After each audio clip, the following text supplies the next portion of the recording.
Yo, welcome back to the channel, y'all. It's Julian, the Diary of Style here.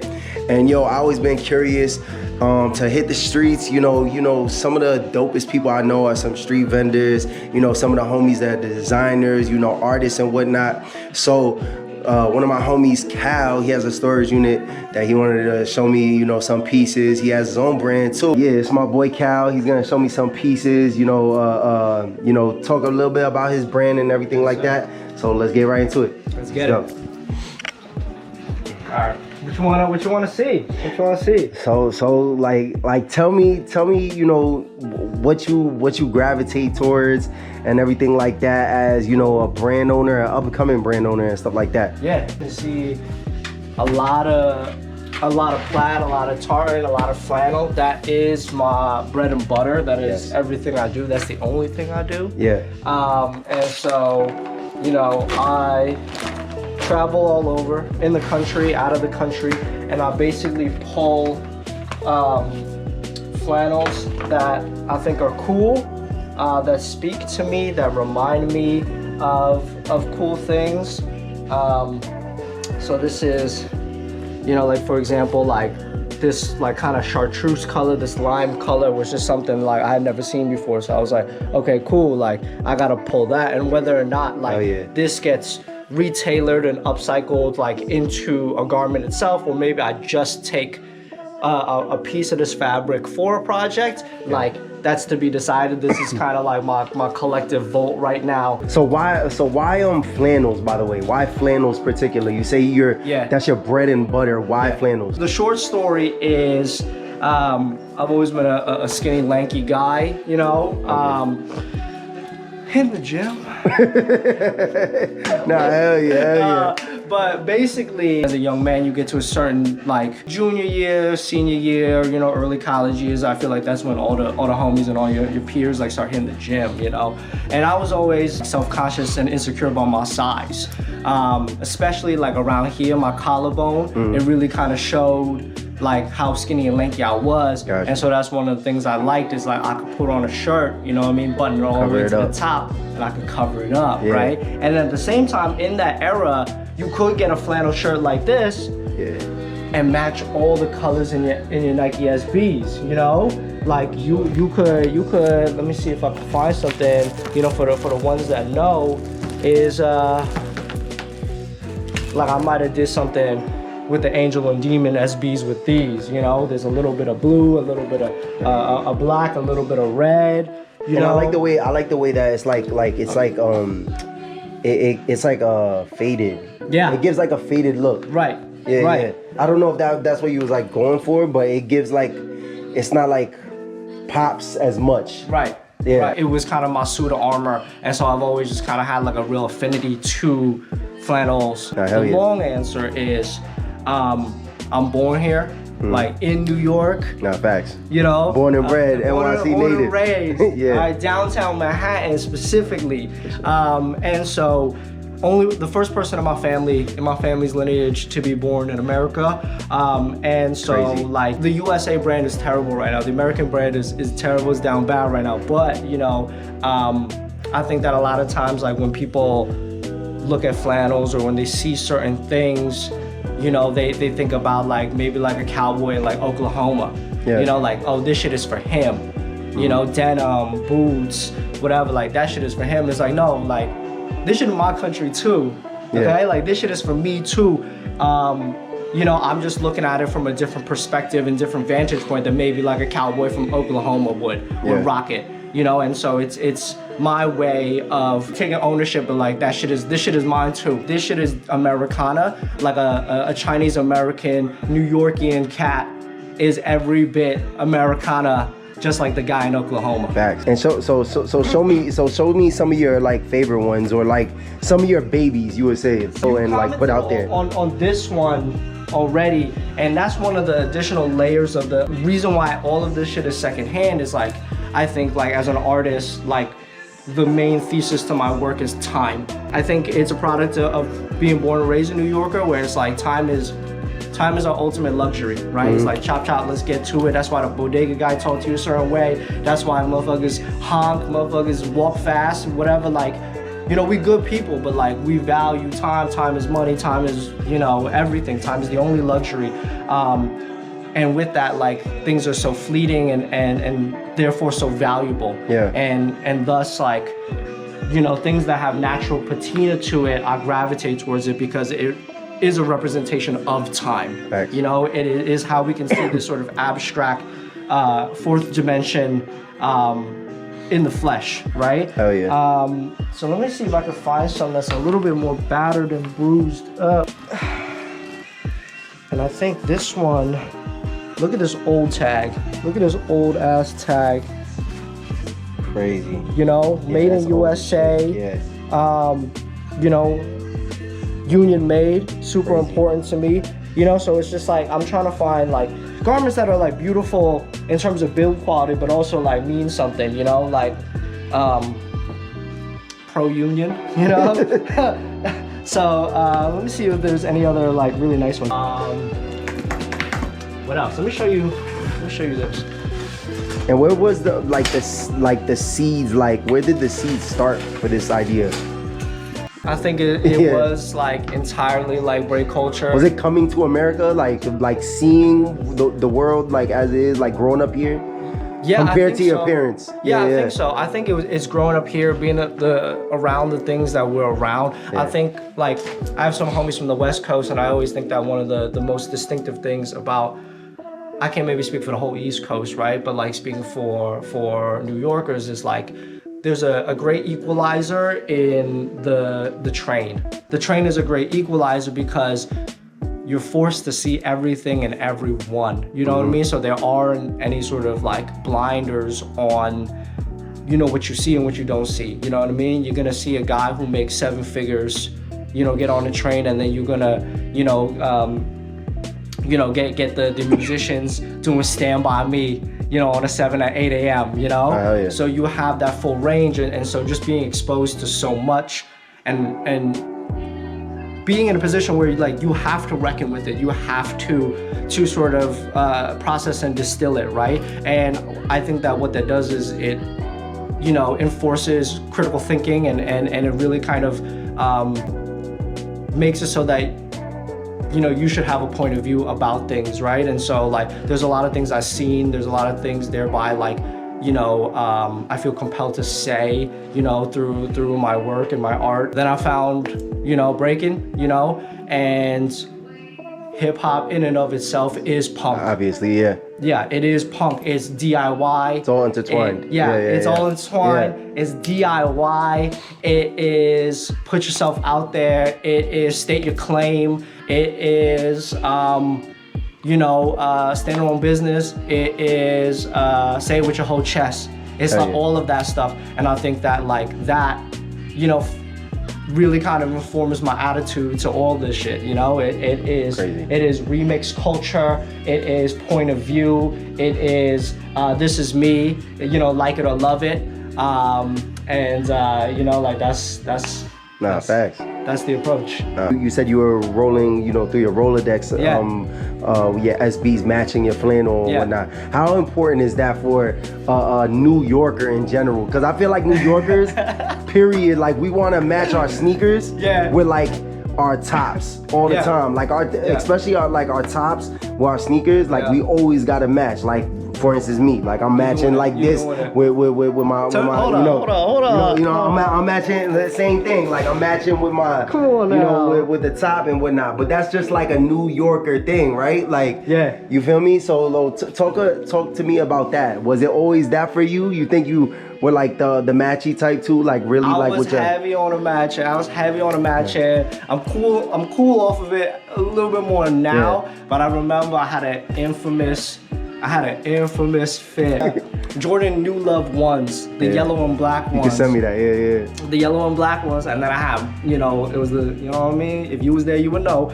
Black skinny jeans, right? Crazy. And then I had a striped yellow and black polo on. That was the era though. I ain't gonna lie. Yo, that was the time. That was the time. The lunchroom feeling like $1 million. That was the time. That was the feeling time. like $1 million. Like, and it was just like my shit matched my. Couldn't tell me nothing that day, right? Yeah. This is a side tangent, right? Like on some real shit. Like people would talk to you about it. I remember I walked in feeling like $1 million and people were like, yo, what are you doing? You look like a bumblebee. Like, what is going on? Talking to me crazy. It was a statement though. You know, they'd be like, yo, why are your shoes that color, blah, blah, blah. And it, you know, like, it came from a different time where, like, God forbid a guy have more than like 2 pairs of shoes. Facts. You know what I mean? So like, it was on some real subculture shit. But like, yeah, the matching shit, important. I'll never forget this one guy. He had the craziest fit on the trade. Cherry 12s. Cherry 12s. White and a red joints. Blue denim. He wearing a white hoodie with a red vest, with red like gloves, and he thought it was the shit. And a Cincinnati. But that's how it was. But that shit was fly. Back then, that was fly. Yeah, man. That was fly. You know what I'm saying? He was doing it. You know, like, and that's the thing. It's just like you really committed to this shit. For real. You know what I mean?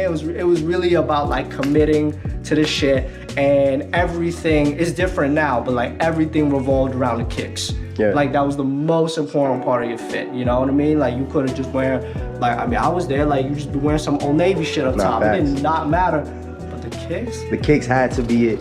Come on. The kicks. Speaking of that, the kicks had to be it. If you want to segue and transition, I did bring a pair of kicks for you. Nah, go ahead. They're not SBs, second to the SBs. Honestly, I would feel like they probably came first. They were more important than SBs. Was the J's. Crazy. Was the J's. The J's was everything, okay? J's was #1, and then it was the SBs. The Royals. Right? The Royals. This is the Royals from 01. Insane. All right? They've been out of college, all right? And just look at the sole, the way it, like, perfectly yellow, the bottom. And the reason why, I got the shoe trees in here, so they're looking a little, whatever. But the reason, you said those are from when? 01. 01. And so this is 25 years old. The reason why I brought you these specifically is because these were numbered. Crazy. And these is number 48, under 50. Can you fit those still? Yeah. Crazy. You know, and so these is real special. Like I got a bunch of stuff, but I thought that like you will never get rid of those. Never. Those ones? Never. Are the Royals or Chicago's for you? It is Chicago's. I have Chicago's. I love Chicago's. Some people like the Royals. Some people like the Shadows more. Yeah. Shadows is crazy. Get that out of here. Get that out of here. Some people do though. Yeah. I respect it, but like, I think for the overall like, wearability and stuff like that. Yeah, like in telling my story, I think these are really important. I mean, I know exactly when I got these. Yeah. I got these in front of 42nd Street Champs Times Square meetup on a random Saturday. These came out in 01. I think I probably got them sometime in 07, 08. Crazy. Yeah. So nuts. These is real special to me. This one I ventured to a faraway land called Staten Island. Crazy. And you know, it really kind of shows that wear, you know, and if you even look here, like the pocket is blown out. Somebody gave it up because they were like, you know, fuck it, like the shit is fucked up, and that's exactly why I wanted it, right? Because like this is that beautiful, natural, well-loved wear that like, you know, money can't buy, you know? Facts. Crazy. You know? So I like this one. And you source from Japan, right? Yeah, if I'm not mistaken. Yeah. Those are right behind you. Got you. So it's not like you have a manufacturer. You source the flannels regular, and then you do you know, your modifications and stuff like that. Yeah. For the people that don't know, he doesn't have a manufacturer. He sources them. Yeah, like I take my body to these places. Yeah. You know, and then we do skirts as well. You know what I mean? Skirts are really important to my shit too.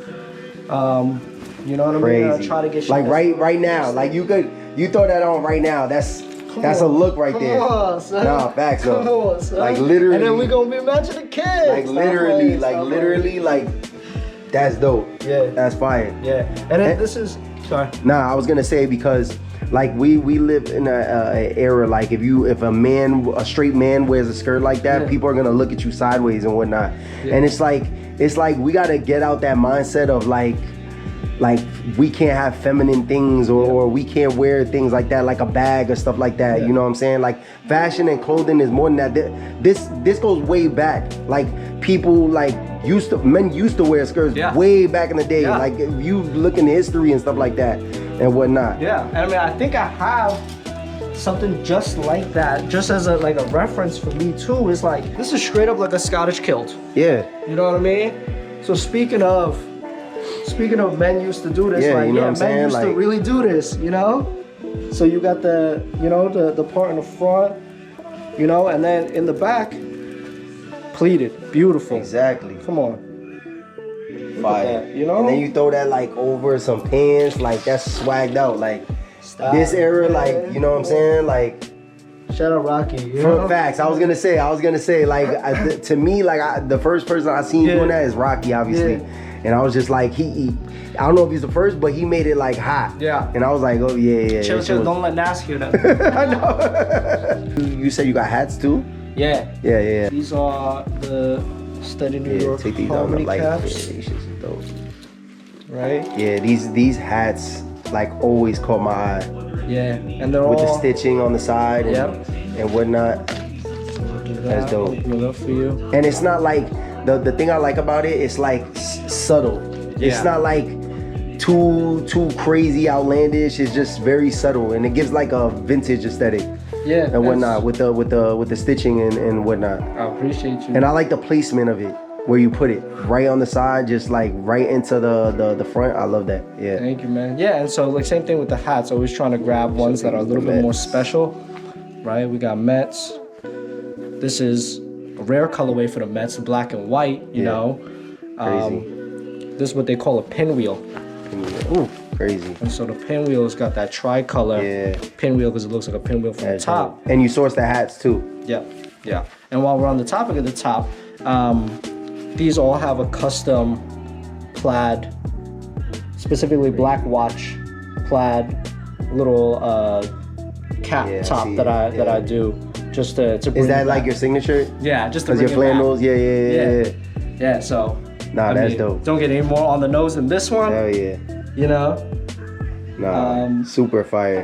And then, like, for example, speaking of Japan, this tiger stripe one was sourced in Japan. And again, you could see all the natural yellow and the patina, and you know, it is a Japanese exclusive. Fire. You know, so just trying to find things that are a little bit special. You know, like put boots on the ground in Japan to find some of this stuff. This is one of my favorites. It's real, speaking of subtleties, real subtle, little ivory joint. You know, like it just looked real. And you don't be seeing it, like even in New York, you see so many different New York hats, you don't even see these colorways like that. Yeah, you know? I don't see like an ivory joint with a gray brim. And that tiger joint I never seen. Yeah. I never seen before. Don't make me make a black nasty. Nah, those is crazy though. Get those for you.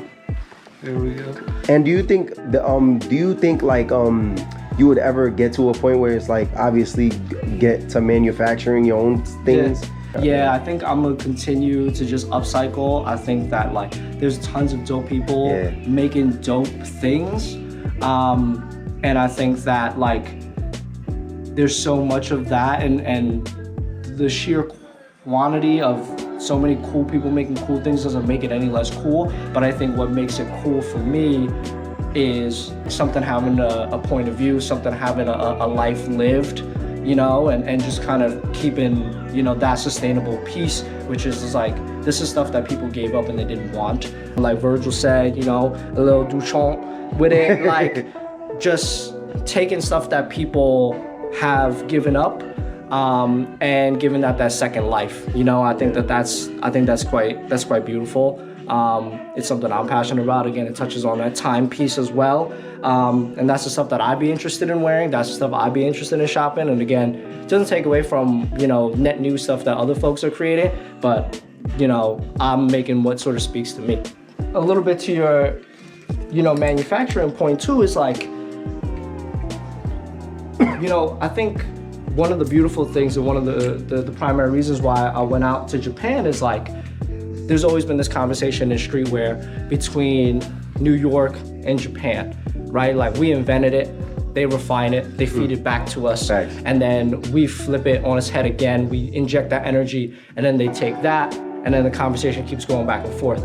I wanted, as like a fan of streetwear, as a a person in this culture, I just wanted to contribute to that conversation. I wanted to contribute to that conversation where it's like, these were garments that they quite literally did not want. The Japanese folks were like, cool, we're good on these. Like, we don't, get this up out of my closet, you know? And this is the part where New York comes in and sees something in them. And it's like, okay, cool. Like, you guys don't want that? We could do something with that, right? And then we inject our POV, and again, it keeps that cycle, keeps that conversation going, you know? Yeah, crazy. Yeah. And so these are some of your like favorite pieces, you would say, or like these are the what's ones, the stories on these? So these are the ones that came from Japan. I got a few more over here, but they're all in the plastic right now. I love touching on this one real quick. This one reminds me the most of Tokyo. This is actually, I did actually source this in Tokyo, in Harajuku, and that's why it has the memorabilia that it does is when Tokyo is in the shade, when I close my eyes, the color I see is this kind of purple-ish, kind of gray kind of color. Crazy. And it reminds me, if you've been to Tokyo before, there's a ton of tile. There's a ton of tile everywhere, on the ground, on the walls, you know? And so like when I close my eyes and I think about Tokyo and sort of like it as a concrete city, you know, a concrete jungle of its own, what does it remind me of? It reminds me of tile, it reminds me of this kind of like cyan, kind of purplish kind of shade color. And because I found this garment in Harajuku, I just wanted to, you know, pay a homage to all like the sick ass women out there. Like, they just doing their thing, you know? They out here, I saw, you know, this is inspired by something I seen out there. There was a dude, I don't know, maybe her man, maybe a homeboy, drunk off his ass in the train station, and shorty was just holding him up. She just got him, you know what I mean? Crazy. Pulling him up the stairs, you know? And it just made me think of, you know, badass women. And, you know, I just combined that experience with, you know, looking at Tokyo as a city from the perspective of a New Yorker, and then, you know, like that informs like this flannel, in which each one, you know, there's a different story, you know, that is sort of built off of my experience and my you know, point of view. What do you see the brand going in like 5 years and whatnot, or where do you want it to be, you think? Where I would want it to be ideally is, you know, I'm already staking that claim is like, I'm the one of one flannel guy. And I would love for, you know, other artists and other cool people who want something special, want something new, you know, when they think New York, when they think flannel, when they think wanting something, you know, bespoke and something different, I'm their guy. Yeah. These are some things that represent you. And yeah, this is my favorite, one of my favorite tees of all time. Shout out to the Hundreds, shout out Bobby, shout out Ben. Look at the fade on it though. The fade is just fucking cooked. Like and the like reason the sun fade, like I just love the way like I'm a sucker for fucking sun fade shit, and like just the way the fade is like alone is like insane. And the reason why it's actually faded like this is because I used to have it hung up, you know, and it just got eviscerated by the sun. But it's like, it's cool now, like, you know what I mean? You don't gotta worry about pit stains. Nah, hell yeah. You know, but I love this tee because it comments on so many different things, which is like this, you know, for the ones that know, like this gradient kind of box is a flip. It's a parody of a sign that this really sort of hateful church that we will not name uses to like hate on other people. And keeping with, you know, like I think this is like an embodiment of streetwear where it's just like we took something, we flipped it with some humor, with some wit, you know what I mean? And, you know, like saying something at the same time, you know? And so it's like funny, it's ironic, you know, it's speaking on something and borrows from something more profound. And yeah, I don't know, maybe You know, Nah, maybe that's dope. God is a woman and she hates you. You know? Nah, that shit, does it have a back or no? No, there's no back. Oh, great. And the back is just like all black. Yeah. And then the front, it just because has when I hung it on a hanger, Wow. the sleeve would lay like that, right? And so now, That is insane, yo. That's one of the coolest sun fades I've seen. yeah, so there's Because this. literally the front and then the back is just all black. Crazy fire. So, you know, like things that are really important to me is just like, you know, dope. saying something with the things that you're making. So like kind of when we was talking about the stories on the flannels, just like I just want to say something. Like there's something to be said, Hell right? And that brings me to books. I love books. I love collecting books. So these are 2 new books in my collection. Whenever I see a New York photography book, I buy it. Like, you know, I'll maybe comb through, but I'll buy it. And the reason why is like, you know, everybody's on a mood board, everybody's on a Pinterest, everybody's on all this stuff. But like, you know, they're beautiful. They're beautiful photos here that, you know, like that don't exist online. Crazy. You know, and so a part of my work in keeping New York alive is like I scan these photos in, and there'll be some of the photos that you see on Steady New York, but just like, you know, like look at these colors, man. Like it's like, just it's so simple, but it's so beautiful at the same time. Like this is what, like they say that like some of the photos from like the 80s and 90s look different because smoking indoors and stuff like that used to be more prevalent, and the way there was smoke in the air affected the way the photography looks. Wow. And so sometimes like you get some of that in the photos that like you just don't get anymore. The taxis and stuff like that. Right, you know? It shows real New York. And so like these are like, you know, like everybody on a Pinterest, but like inside these books is where you're gonna find some pictures that aren't on Pinterest, Crazy. right? There's another new book that I picked up. It's called Beautiful Losers. Hey, we're not losers, right? But like, I do think that that's kind of like the sentiment. You know, sometimes like that kind of DIY, punk, skate, surf, you know, street, you know. And so I love, you know, books that look like this, you know, like I see myself in them, you know, like just being like a New York City street rat kid, you know, like Crazy. You know, books that catalog culture, Fire. you know, are really important to me. I got a little library of stuff like this, you know, like Yeah, I love that. put this in the Louvre, you know, Look at the colors on that. right? Insane. Which Nike SB did that look like? You know, but yeah, crazy. you know, like, you know, I love collecting things like this too. And I actually brought this specific postcard. Speaking of collecting, this is a postcard from Ame before the old money, before everybody knew it for what it is. You know, like this is back when it was on Mott Street. All right, and it's like, you know, before the Porsche and all this stuff, like everybody got to start from somewhere, Yep. you know, and they was just doing logo on a long sleeve tee, and they was like, you know what, instead of standing outside of the bodega, stand in front of the boar's head for me. Crazy. You know, and so like I keep this just to remind myself that like, yo, like you could kind of take it anywhere and as far as you can, and whether you love Ame or not, you know what I mean, like, you know, the power of a logo tee. Nah, you know what I mean? facts. The power of a tee. Like, you don't, like everybody doing cut and sew, all that shit is great. You know, Like but look the at tee, Stussy, look Yeah, at Hemme, look yeah. at Supreme, look at the streetwear brands that standing the test of time. You just feel off me? the strength of a t-shirt. Yep. You know what I mean? And I think that's always like quite beautiful. For sure. My shit collapsing fire. over here. But so you know, I got we went. 2 more things. Yeah, go ahead. This is quick. I love coffee. Crazy. So I brought like a vintage. I like the variety that you have. You go from a shirt, but you go streetwear, then you go to Yeah. books, then you go to coffee. I'm nothing without coffee. Crazy. You know, none of this shit is possible without coffee. Hell yeah, fire. And so I brought my favorite espresso cup right now, my newest espresso cup. This is an Italian espresso cup, Fire. vintage.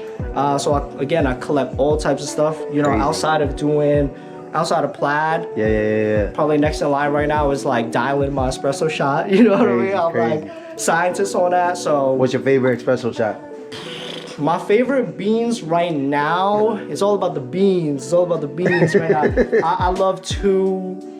The first comes to mind is this roaster out in Hong Kong called Uncle Ben. And he's doing some like real experimental stuff where like, he's making the coffee beans taste like watermelon, and you're like, all right, whatever, fuck it, you did whatever. You know what I mean? You drink coffee enough, like you look at the packaging, they're like peaches and whatever, and you're like, it doesn't taste nothing like peaches. This shit tastes like watermelon, dude. It was wild. It was wild. You know, whether or not you want your coffee to taste like watermelon, other story, other conversation. But the fact that he can do it is crazy. And another cup that I'm liking right now is, shout out to our cousins. Would you call them cousins in the DMV? There's a roaster down there called Hyper Goat. And they got some good beans. Fire. You know, that I enjoy. I thought you would say like Colombia or something like that. Oh, like in terms of the region. Yeah. But that's what you're into right now. Yeah, those are the China roasters I'm into. Okay, yeah, and then in terms of the beans, real coffee connoisseurs are gonna kill me for this. They was killing me left and right already. But like growing up as a New Yorker, like we like drinking dark roast coffee, like Cafe Bustelo and all this shit, like the grab and go $1, that's dark roast. This shit has been roasted and fucking to death, right? But like real coffee connoisseurs, when they want that fruit and all that shit, they drink light roast, you know, but like in my heart of hearts, I'm like a dark roast guy, a medium roast guy, which people will be like, all right, you like dark roast, you like medium? You don't even like coffee. You know what I mean? You don't even like coffee. And then the last thing I brought you is, these are river stones from Uji, Japan. I was down by the river and I decided to take them. Yeah. And you could take them out of the thing. I just had them in there. It was easier to keep them all together. Yeah. So it's like a real rock. I'm collecting rocks, dog. Really. You know, and it's because, you know, what I was thinking is like, these are my 3 favorite materials: metal, glass, and stone. And I feel like in this biz and streetwear, you always have to keep your ear to the ground. And so I try to stay chronically online. I probably am chronically online, but these are ways in which like I touch grass. Yeah. You know what I mean? Like natural, I try to surround myself with natural materials, with books, you know what I mean? And you know, things that remind me of maybe a time that is kind of bygone, you know what I mean? And those things keep me grounded, you know, in this crazy ass world. Nah, fire, man. Yeah. Yo, so you already know, man. You talked about your brand. You showed some of your pieces of your brand. You showed some of the things that are most important to you and whatnot. Yeah. Tell the people where they can find your stuff. That's the most important thing. Tell the people where they can find your stuff, where they can find you, where they can hit you up for things, you know, like if you're into customs, if you're into things like that, because, you know, you source your own stuff, you modify your own stuff. So tell the people where they can find you. Yo, holla at me, Cal at Steady New York. That's at STEADYNEWYORK. Yo. Holla at me. You already know. Yo, Cal, one of the realest out here and whatnot. Watch out for him. Watch out for his brand. And yo, Steady New York is going all the way to the top. Yo, my man. Fat Joe said, all the way up. Yo, you already know. I'll let you.